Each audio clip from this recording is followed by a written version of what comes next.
today's April 9th, 2017, and where are we at here? We're at the Buena Vista Museum of Natural History and Science in Bakersfield, California. And so what I wanted to know is I heard that there was a place here where people was getting all kinds of shark's teeth out in the middle of the desert here and things like that. So tell me a little bit where that's at and how that happened. Okay.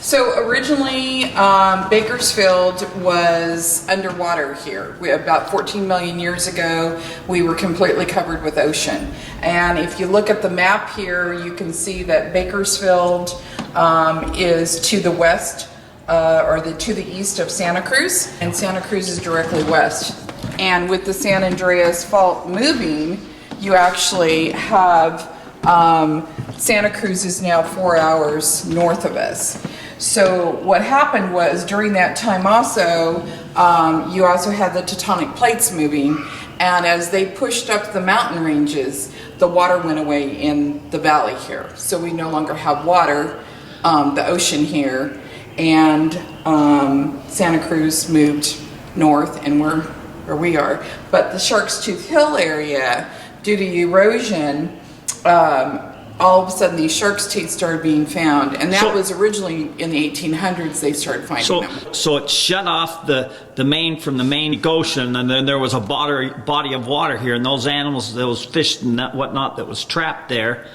they just was trapped. The water kept shrinking and shrinking and shrinking, so they congregated in a tighter and tighter spot, and that's kind of what happened. And not necessarily. There's a lot of different theories on exactly how the bone bed became as rich as it is.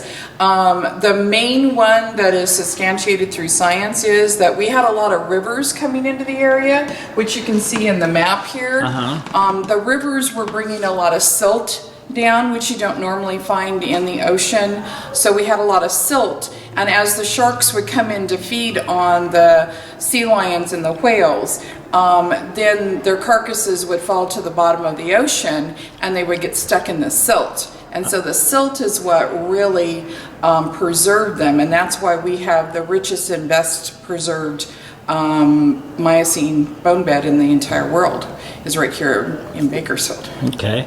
And so then this is kind of a picture of what it looked like.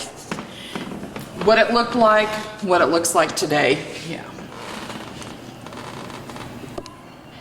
And then, so you was telling me about The excavation on the... how they found it in the 1800s, how they found all these fossils. In 1855, William Blake was one of the first ones to actually diagnose or designate that there were actual fossil bones and teeth here, and so they started excavations, and a lot of excavating happened for the next 100 years, really. And it wasn't until the 1970s when Shark's Tooth Hill area actually became a national natural landmark.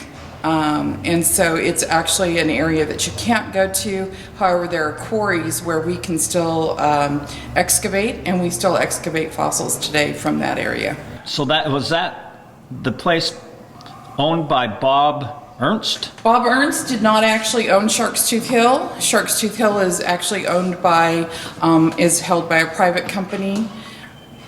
Okay, and so they call it Shark's Tooth Hill because they find a lot of shark's teeth there, and the megalodon teeth and all that? Yep. Awesome. And you want to see the megalodon teeth? They're on the other side. Yes, I do. So this is an alodesmus, and he's a sea lion type creature, thought to be the ancestor to our current elephant seals, sea lions. He's an alodesmus. He's got a very gnarly mouth, so everybody thinks he's a dinosaur. However, he was a marine creature, so he was in the ocean. Look right here in Bakersfield, 14 million years ago. This is a rendering, artist rendering of what Bakersfield looked like 400 million years ago. 14 million years ago. So you have lots of needle-nosed dolphins. You have the leatherback turtles, the Desmostylus, which is this hippo-like creatures, sea lions, whales, and there in the background you can see the megalodon shark coming in. And so they found fossils of all these out there? Yeah, that's what's in these cases here.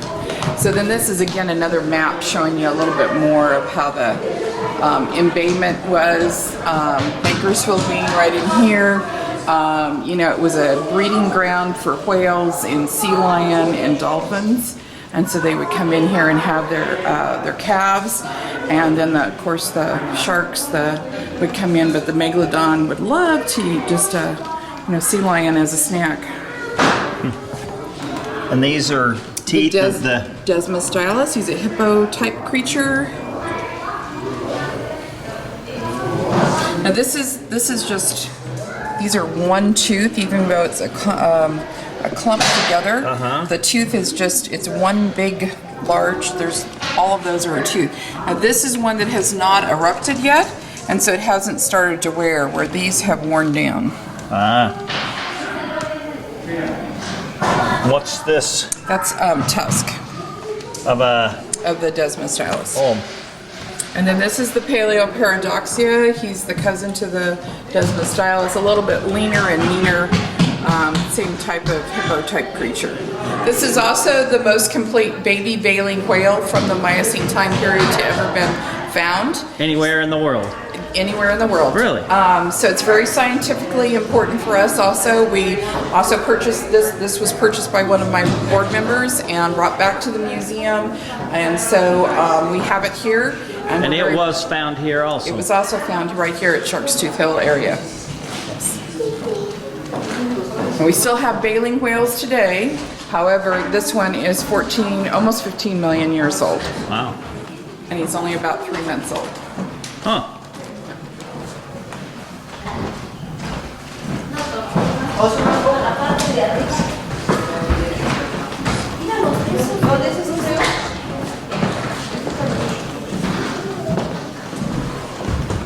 Over here you have turtle. The largest leatherback turtle skull ever found in the entire world came from Shark's Tooth Hill. And this is a replica. That's a replica of the original. We don't have the original. It was after Mr. Ernst died, it was sold. His family decided to sell it, so a turtle collector has it. But we have a cast of it. But this particular turtle would have been approximately as wide as this case, which is 6 feet, and twice as long. So it'd be anywhere from 6 to 8 feet wide and 12 to 15 feet long. Cool. You think about that's just his head, and look at a modern day little turtle. Yeah. So. And then we have the terrestrial fossils that were found also Shark's Tooth Hill area. And then also we have the evolution of the horsefoot, how the horsefoot went from 3 toes to having a hoof today. Huh. So how do we know if this fossils that was found here? This is throughout the world. This is actually a rendering, so this isn't, but the fossils up here, most of these were found here. In Shark's Tooth Hill area. They washed down out of the foothills into the ocean. So then they also were caught in the silt. And the horses were just about the size of a large dog.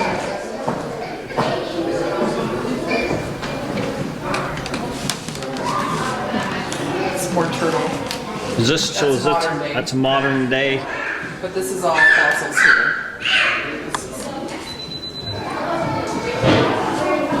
So we also had birds here that were about 300 pounds. The Ostia dontornis was about a 300-pound bird, and he flew, so we're glad that he doesn't fly anymore. Yeah.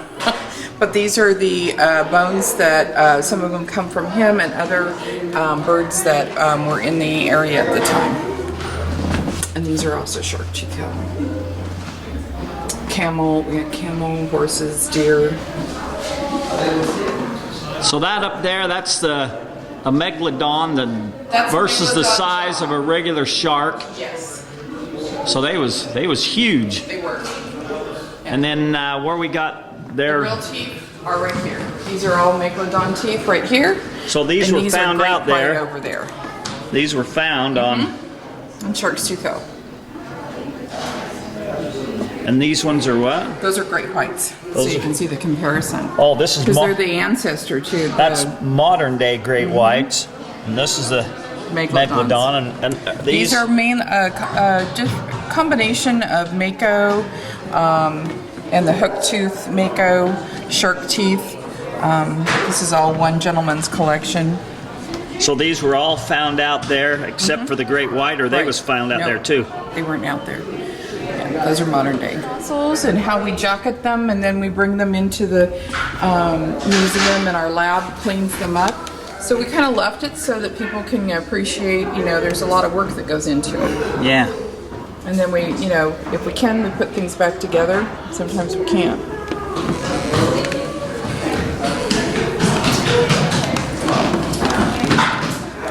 Over here you have, these are conglomerates that are really cool because you can see that there's shark teeth, there's whale verts, there's all sorts of kinds of fossils in there.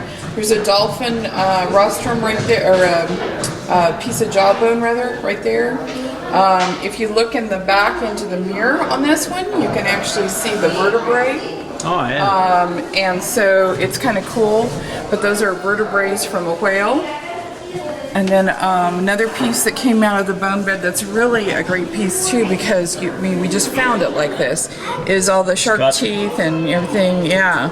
And the piece in back, you've got vertebrae and disc, ear bones, rib bones, all sorts of kinds of stuff. So sometimes you hit a really rich pocket in the bone bed when you're digging, and you'll just come out with a chunk like that. Bunch of stuff. Yeah. And these are all whale bones.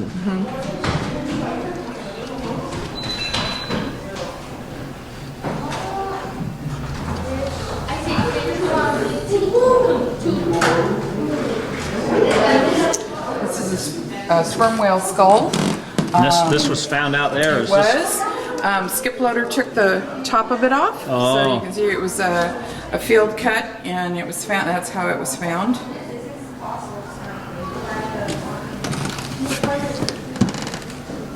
And what's going on? What's going on here with them drill holes? That's teeth holes. That's where his that's teeth where the go. teeth were. Oh, really? Yeah, that's a sperm whale mandible. Yeah, and that's where his teeth would go. Okay. Yeah. So that's a modern day sperm whale tooth there. So not to be confused. Then this guy here is very unique. He's the most complete Alodesmus skull ever found, skeleton ever found in the entire world. Alodesmus, that's an alligator or something, or a crocodile, or? He's a sea lion. Oh, that's a sea lion. He's a sea lion.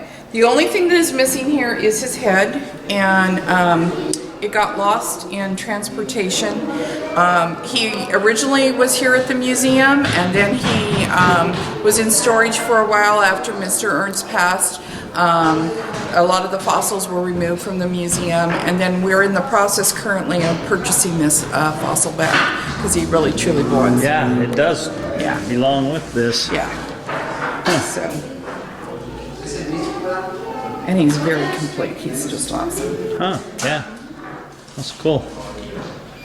And this was found. All this is on Shark's Tooth Hill. No. But that's different than Ernst's property. Shark's different Tooth than Hill area is the whole area a very is called. large area out there. With, And is that where all the oil well stuff is going there's on oil and well stuff? too. Yeah, there's oil well all over. Because the reason why we have so much oil here is because of the bone bed.